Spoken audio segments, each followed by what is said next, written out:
I handed him the gun out the backseat of the car. 16-year-old Charleston White took the stand and testified against his friend, Antoine Doolittle, who sat just a few feet from him and listened intently. That nigga said, we saw the Snitch video. So everybody saw it. It's been on the news before. Just because you saw it, you still broke. It don't change nothing. You still broke. I'm still rich. I'm still getting booked. It don't change nothing. 50 Cent has never been one to hold his tongue. And now, he's coming straight for Charleston White. A shocking old video just resurfaced. And it's got the internet in a frenzy. Everybody's seen it before you seen it. It used to be on the news. I keep telling y'all, I made the news before.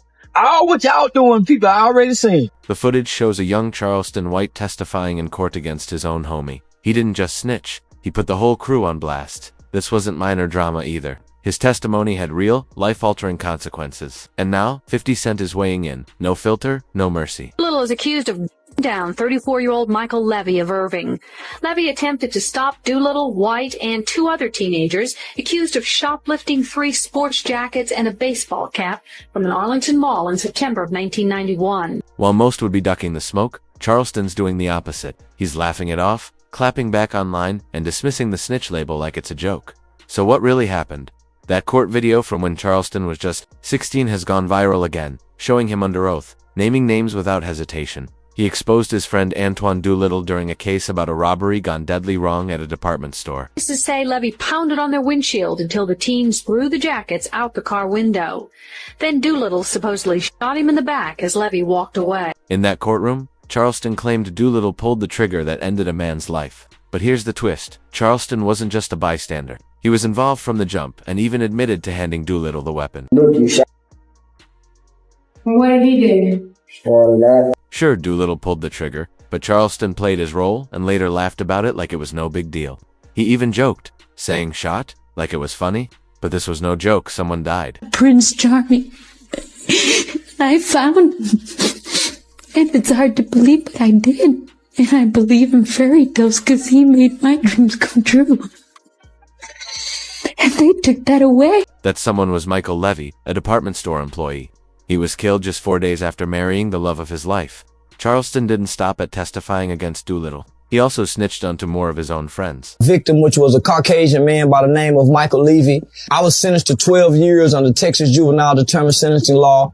My 3 co-defendants, all of them was tried as adults. They were 15 and older. I was 14. So I went into a boys' home that was co-ed with boys and girls. So I spent my entire youth, my entire teenage life from 14 to 21 in the boys' home. When I got out at 21, my record was sealed. So there's no record of me ever being in trouble for. His courtroom testimony sealed their fate. Charleston himself got hit with a 12-year sentence. But things didn't turn out the same for everyone. Snitch video.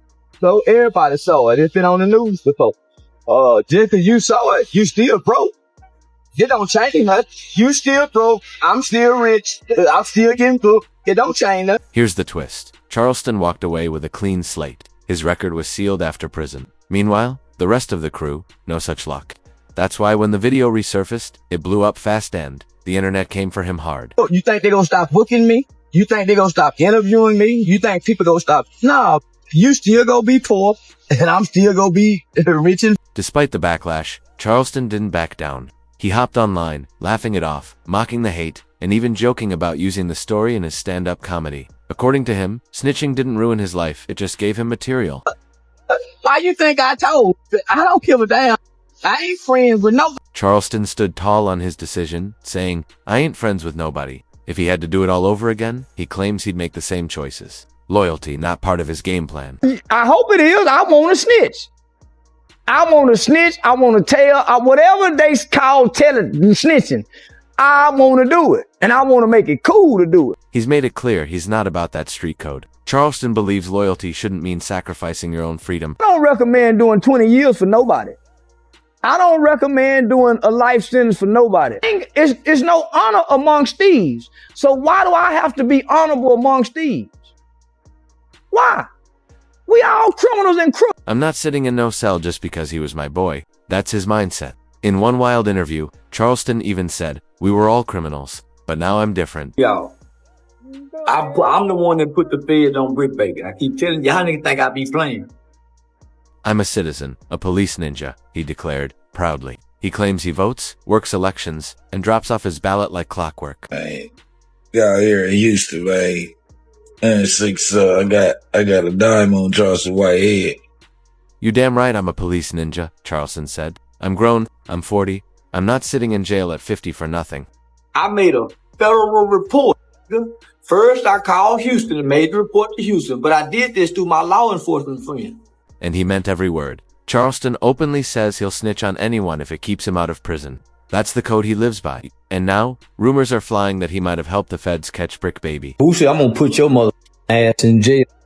Boy, you making threats to the promoter? I got a recorded phone conversation with witnesses on the phone saying the promoter is scared for his life, that he got to live in Baton Rouge, that Boosie go send them people to get you. He said he can't have the show because Boosie goes, I said, nigga, I just hired the police.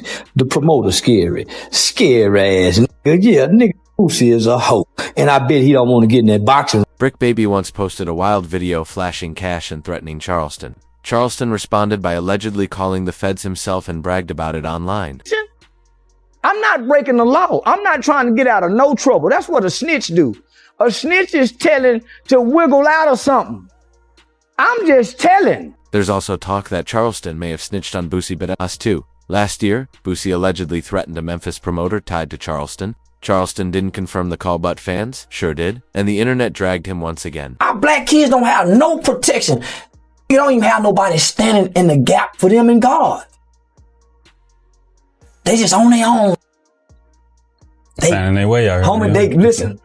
They have to go to jail and they have to die because it ain't nothing God can do with them. Why you think there's so many young people dying today? We ain't never seen this before.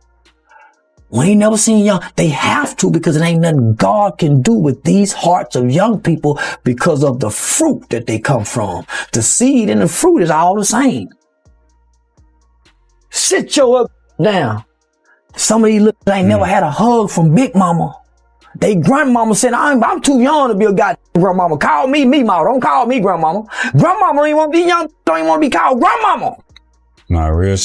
So you can't just go up and lay your head on the chip. Boy, what the fuck you want? Why I'm ticket you got kid? I'll be having your mama come get you.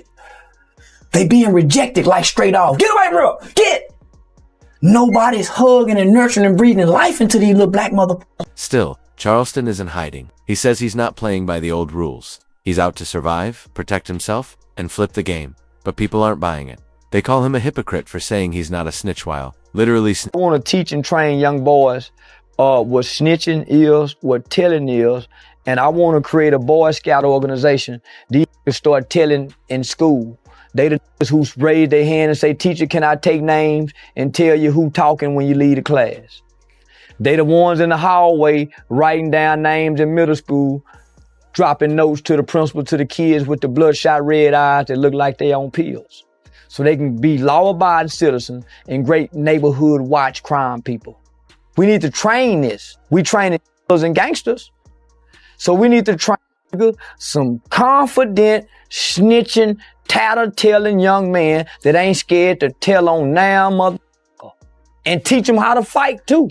So if you fuck with them by telling, they'll kick your ass. Yeah, we need some strong snitches. Charleston claims he's not your average rat. He says it's not for clout, revenge, or money. It's about purpose. He believes his so-called snitching is part of a mission to change the streets for the better. Hold on, I'm finna call my son. You got to go to the graveyard to see your son. say, look, this what my kids give me for Father's Day. Gilly, say Gilly, cash money backup single. Say, cash money backup single. I'm sorry, backup dance. After doing time, Charleston turned to community work. He started visiting schools, youth centers, and jails to warn kids not to make the same mistakes. He even helped launch a mentoring group called HYPE to guide kids away from gang life.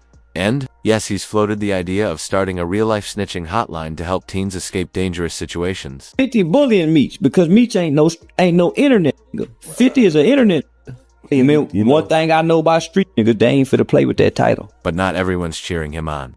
Critics say his delivery ruins his message. One vocal opponent, Gilly.Kid, Gilly fired off Onyx, calling Charleston a throwback rat, and that kicked off a brutal war of words. Yes.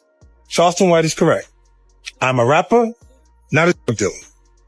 Be sure to catch my new show, 50 Cent, 50 ways to catch. Charleston fired back hard. After Gilly DM'd him with insults, Charleston clapped back by bringing up the tragic death of Gilly's son. He even posted a brutal message from his children's book profile, mocking Gilly's pain and referencing the murder. What? Let me learn from this. Let me move different in life. Let me not be disrespectful. Let me be an antagonist. Or that woman, God bless Michael Levy's soul and condolences his entire family as well. They going through with this loss. But you still on the internet clowning, bragging about you killed white man before. Then he doubled down with a cold-hearted video mocking Gilly and Wallow for crying. You was crying. Now you talking about snitching, Charleston said, with zero remorse. It was savage and left the internet stunned. All because Gilly called him a rat. Clearly, it struck a nerve.